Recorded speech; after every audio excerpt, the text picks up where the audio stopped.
안녕하세요. 절대갑TV의 명품 PD 한PD입니다. 아무래도 이번 주에 최고의 화제 헝다그룹의 부도설 파산설이었어요. 헝다그룹의 파산설을 신문에서 나오는 그대로 받아들이면 절대 안 돼요. 자, 이것은 우리가 또 그렇다고 뭐 이걸 가지고 너무 쫄 필요도 없어요. 자, 쫄 필요도 없고 신문에서 나오는 내용을 그대로 받아들이면 안 된다. 이 헝다그룹이 부도설이 주는 파급력, 파장. 자, 우리가 그것에 대해서 한번 생각을 해봐야 돼요. 이 상상력을 좀 동원할 필요가 있어요. 왜냐면 지금 그 그룹의 부채가 어느 정도인지 그리고 어느 정도 문제가 될지 그게 또 제2, 제3의 헝다그룹이 나올 수도 있거든요. 자, 그런 문제들을 자꾸 연결해서 생각할 필요가 있어요. 제가 이제 뒤에서 얘기하겠지만 이 중국의 문제는 뭐냐면 제가 중국의 전문가는 아니고 주식에 대한 무슨 애널리스트는 아니지만 지금까지 나온 이 흐름으로 본다 보면 중국이 올해 들어서 긴축으로 갔잖아요. 이제 긴축으로 간 것은 부실에 대한 문제도 많이 문제가 있다라고 인식을 한 거예요. 자, 그리고 한편으로는 빅테크 기업 위주로 가다 보니까 중국 사회주의가 원하는 방향이 아닌 거예요. 너무 빈부격차가 많이 벌어지더라. 자, 그래서 그 사회적 갈등을 해소해야 되겠다. 자, 그래서 중국의 빅테크 기업을 통제를 하지 않았습니까? 그래서 알리바바가 주가도 폭등하고 알리바바 계열회사 페이 회사도 상장도 못하고 있고, 자, 그런 흐름이었어요. 그것의 어떤 정책적인 목표가 뭐였냐면 공동 부유론이었잖아요. 다 같이 잘 사는 거. 자, 근데 빅테크 기업은 말 그대로 다 같이 잘 사는 게 아니더라는 거예요. 소수만 잘 살더라. 말 그대로 재벌들만 잘 사고 그 지분을 가진 투자자들만 돈을 벌더라는 거예요. 자, 그게 이제 우리나라에서도 나타나고 있고 미국, 유럽에서도 나타나고 있는데 미국, 유럽은 자본주의 사니까 그것에 대한 통제력이 없지만 우리도 요즘에 그것에 대한 문제가 생겨서 그 카카오라는 소상공인들의 그 시장을 파고들면서 문어발 확장을 하다 보니까 정부가 제재하고 나섰잖아요. 뒤늦게. 자, 이제 그 후유증을 중국에서는 이미 깨달았고 그것에 대한 제재를 해야 된다. 자, 그것의 정책적인 캐치프레이어가 공동부유론이었어요. 자, 그 공동부유론에 근거해서 그러면 이제 중국의 성장은 어떻게 성장을 했냐? 지금까지 급격한 성장을 어떻게 했냐? 바로 부동산 중심으로 성장했다고 느끼는 거예요. 하나의 축에는 빅테크 기업이 있었고 하나의 축에는 부동산 경기, 개발에 대한 경기를 통해서 경제가 확장을 하고 성장을 했던 거죠. 자, 이게 사실은 부동산을 통해서 경제가 확장하는 것은 어떤 중진국에서 어떤 도약할 때 우리가 신흥 아시아 국가로서 도약할 때 우리가 IMF 전에 그러지 않았습니까? 경제 성장률이 높다 보니까 우리도 부동산 경기, 그 다음에 건설업들이 활용했잖아요. 자, 그렇게 나가다가 결국은 부동산 경기, 그 다음에 건설 경기라는 건 뭐냐면 다 부채로 쌓아가는 거잖아요. 파이낸싱을 PF 파이낸싱 해가지고 돈을 빌려서 땅을 사고 그 땅에다가 아파트를 짓고 상가를 짓고 그러면서 이제 그 성장을 하는 거 아니겠습니까? 자, 그러다가 이제 거품이 터지면서 이제 회사도 망하고 그래서 IMF 때 그러지 않았습니까? 우리는 벌써 경험을 했어요. 자, 중국이 이제 그런 경험을 하고 있는 거예요. 중진국 단계에서 빅테크와 건설업을 통해서 성장을 하는데 문제점이 나왔다. 빈부격차가 너무 벌어지더라. 라는 거죠. 그런 점에서 중국의 시진핑 정부가 제동을 걸고 나왔다. 이게 계속해서 나가다가는 중국의 사회주의 색깔이 다 없어질 수 있겠다라고 해서 나온 거예요. 자, 그런 흐름에서 이 헝다의 파장을 봐야 돼요. 부동산 중심의 어떤 경제 성장에 제동을 걸었다. 자, 그것의 배경은 공동부유론이다.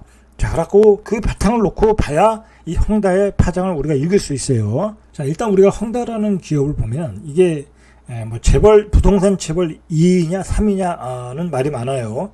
일단 그 중국의 부동산 재벌이 3개가 있어요. 이 벽계원, 만도, 헝다. 자, 이렇게 3개의 어떤 부동산 그룹이 있는데, 자, 이 헝다의 부채의 추산 규모가 우리나라 돈으로 350조 원. 이게 문제라는 거야. 우리나라 예산의 한 절반 정도. 자, 그걸 이제 이만큼 큰 부채가 있었다라는 거예요.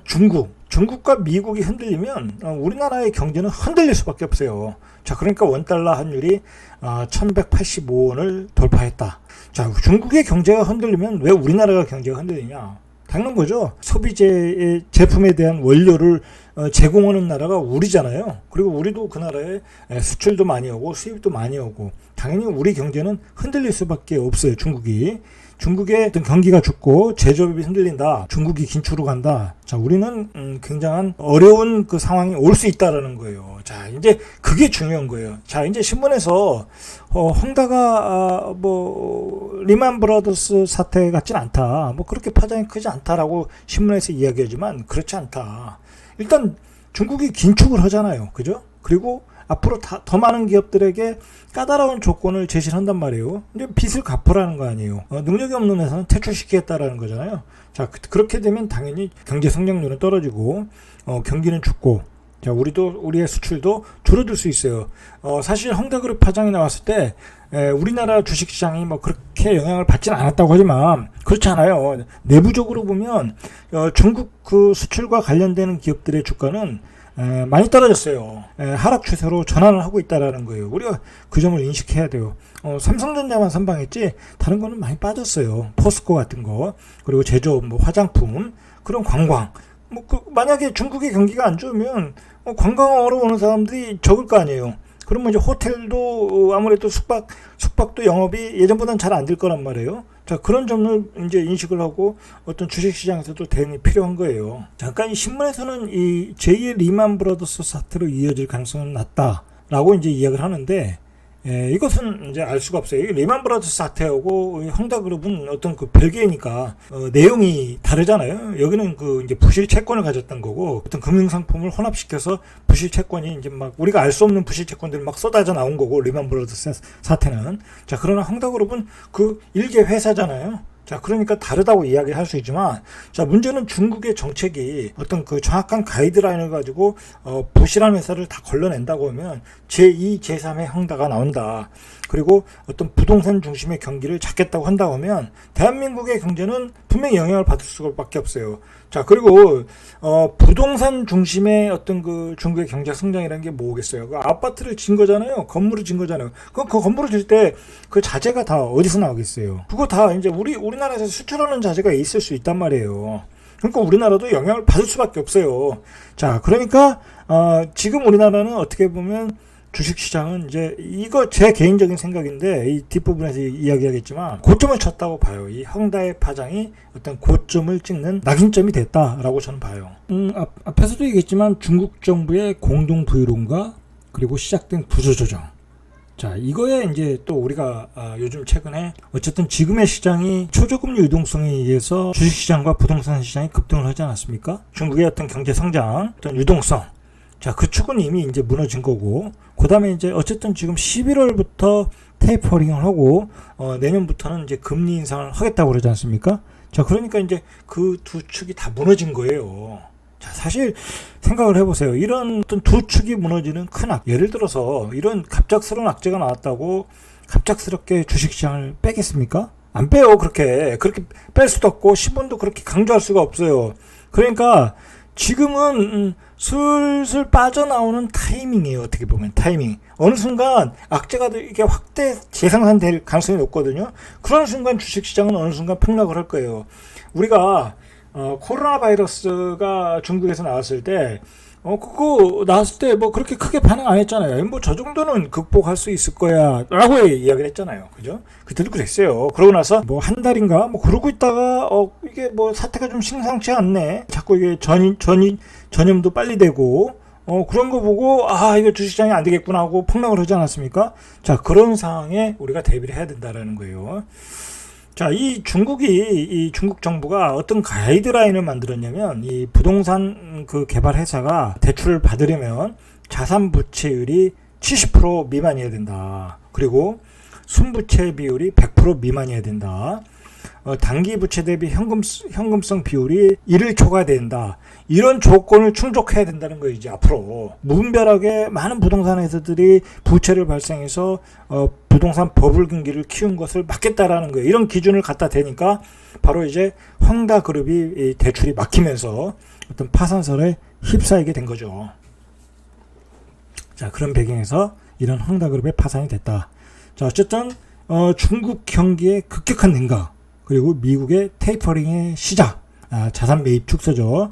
자, 그리고 내년에 금리 인상, 자, 그리고 중국 경기까지 둔화되면서 지금 시장은 분명히 어떤 트리플 악재를 만났어요. 생각을 해보세요. 이 언론과 신문에서는 이걸 강조를 하겠어요? 이런 거 강조 안 해요, 절대. 그 사람들은 매체잖아요. 대중 매체이기 때문에 어떤 위험성을 그렇게 강조를 않는단 말이에요. 이런 거는 이제 유튜브나 어떤 개인들이 이야기할 수 있는 거예요. 그러니까 제가 이야기를 하는 거예요. 그러니까 대비를 해야 된다. 이 사실 큰 악재가 나온 거예요, 지금은. 자, 제가 생각하기에는 뭐 제가 무슨 폭락론자도 아니고 저는 뭐 그런 시장을 비관적으로 보진 않는데 그동안 또 많이 올랐잖아요. 오른 상태에서 저 좋은 호재가 나와도 쉽지 않은 장인데 커다란 악재들이 이 트리플 악재가 나왔다. 그러면 우리가 한번 생각을 해봐야 된다는 거예요. 그러니까 지금의 악재들은 이렇게 악재가 나와 있는데 이렇게 수면에 가라앉는 상태다라고 보시면 돼요. 이제 자꾸 이게 헝다그룹의 파산설이 또 확대되고 뭐 제2의 헝다, 제3의 헝다 뭐 이제 정책의 방향, 중국의 정책의 방향은 뚜렷하거든요. 긴축이고 부실 기업도 떨궈내고 그리고 공동 부유론을 같이 추구하는 방향이기 때문에 분명히 이 기업을 옥죄일 수밖에 없어요. 자, 그러니까 그러다 보면 수면에 어떤 그 가라앉아 있던 악재들이 도출할 거라는 거예요. 자, 그러면서 시장이 악재를 받아들일 때 시장은 급격하게 빠질 가능성이 있다라는 거예요. 자, 이래서 아까 그 중국에서는 이 세 개의 레드라인 앞에서 말했듯이 그 세 개의 조건을 갖춰야 대출을 해줄 수 있다.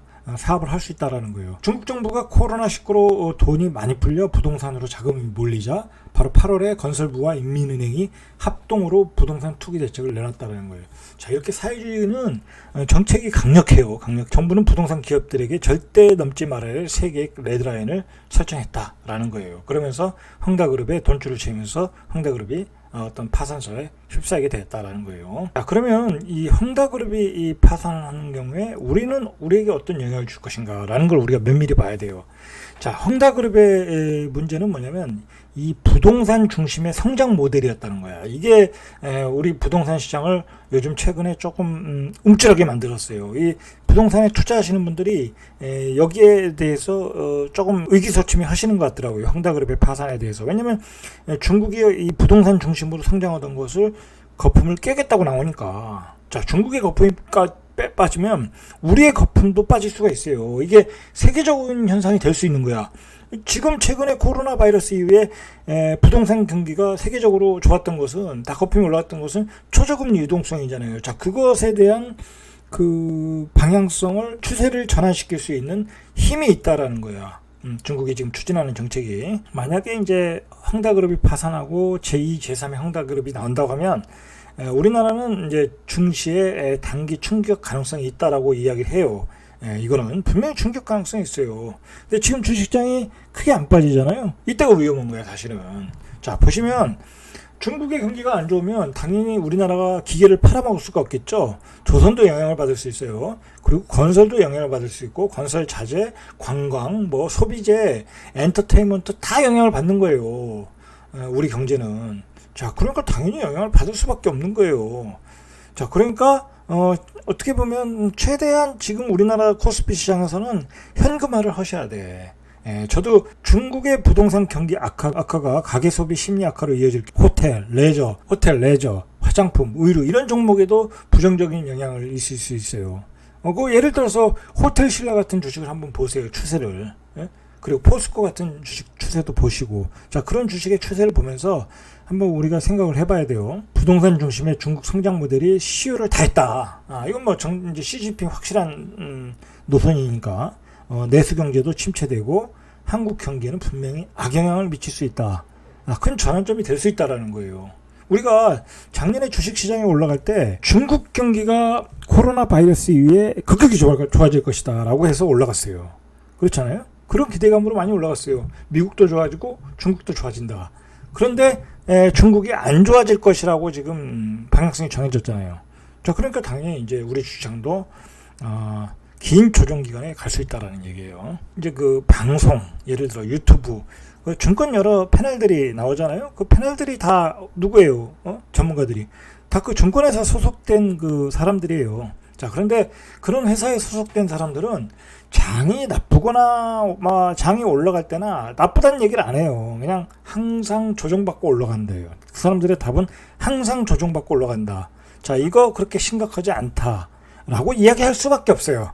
속 생각을 안 그러더라도 그렇게 이야기할 수밖에 없어요. 왜냐면 그 사람들이 소속된 것은 예를 들어 그 큰 회사, 대기업의 큰 회사, 증권회사의 소속이잖아요. 그 소속된 회사의 입장에서 이야기할 수밖에 없어요. 그래서 그게 방송의 한계예요. 방송의 한계. 자, 그래서 여러분들은 증권 주식 공부하더라도 이런 개인 인사이트를 많이 이렇게 가지고 있지 않으면 그 방송을 듣고 오면 100점 100패밖에 할 수밖에 없어요. 이 헝다그룹에 대한 그 여론의 동향도 마찬가지예요. 자, 미국 은행이 헝다그룹의 부채에 직접 노출되지 않았다. 그러니까 헝다그룹 부채의 문제의 파장은 중국 내부에 국한될 것이다. 이게 사실 말이 되겠습니까? 이게 말이 안 되죠. 이게 어떻게 말이 돼요, 이게. 중국에 많은 외국인, 미국 자본이 들어가서, 채권도 사고 주식도 사는데 어떻게 이게 영향을 안 받겠어요. 그죠? 그리고 제2, 제3의 헝다가 있을 거 아니에요. 그죠? 그러니까 이게 뭐냐면 여론에서 이렇게 너무 위험하다라고 확대해서 이야기하면 안 되잖아요. 그러니까 이런 기사가 나오는 거야.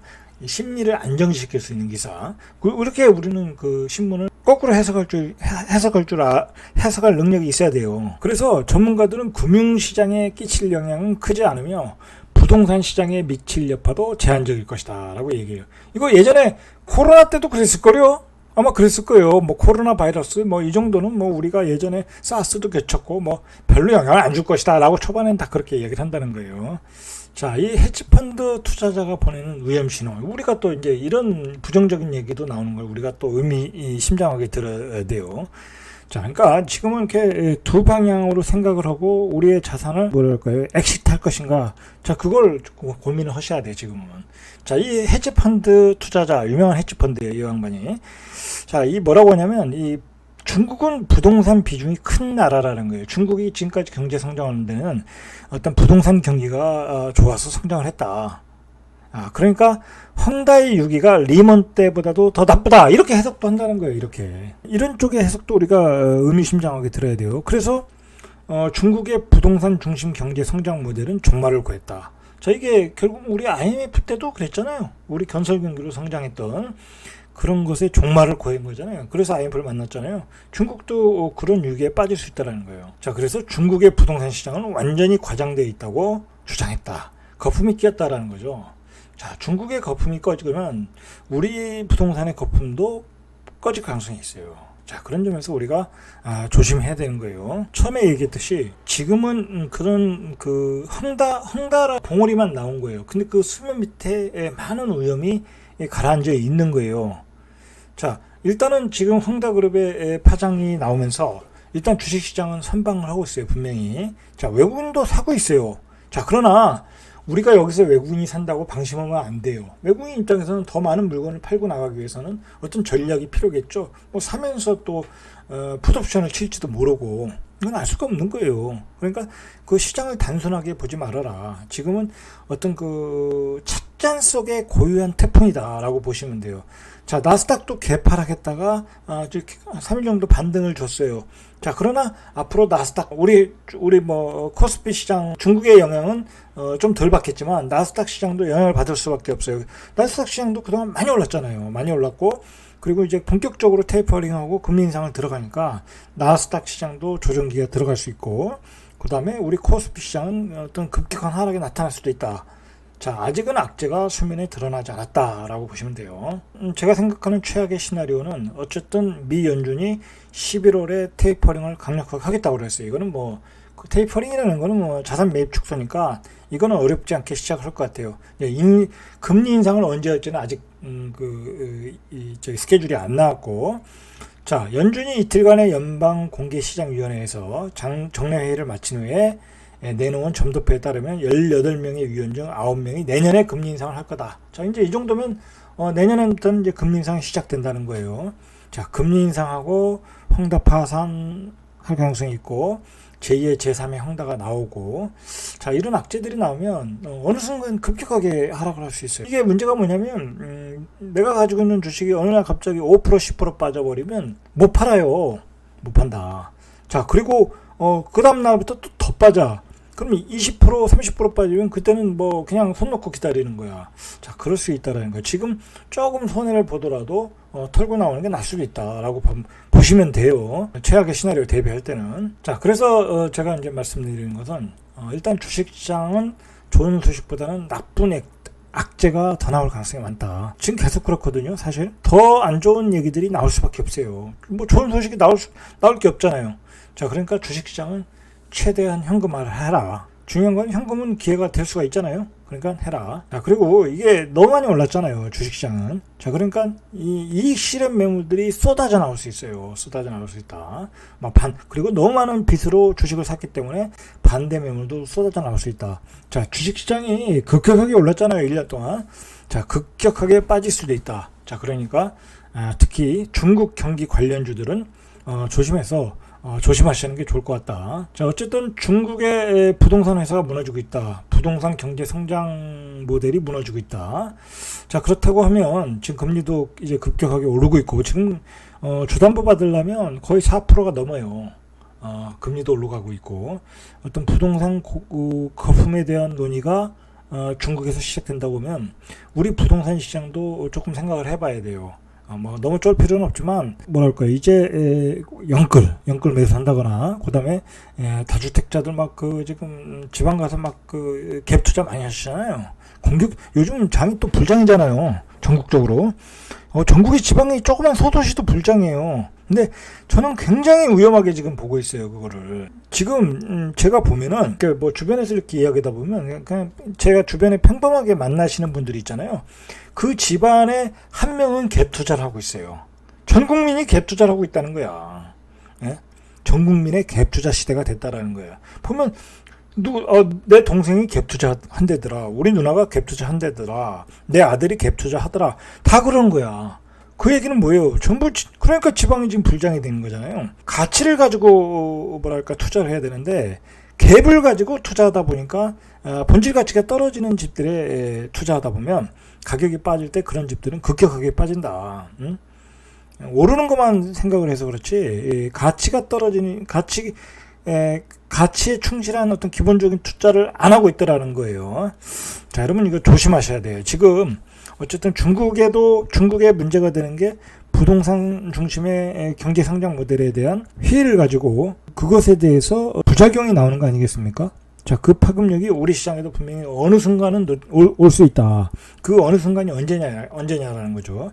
자, 그런 관점에서 지금은 부동산 투자자, 주식 투자자도 마찬가지고 리스크 관리를 철저히 해야 된다라고 저는 생각을 합니다. 자, 이상 오늘 여기까지 절대값 튜브의 한피디였습니다.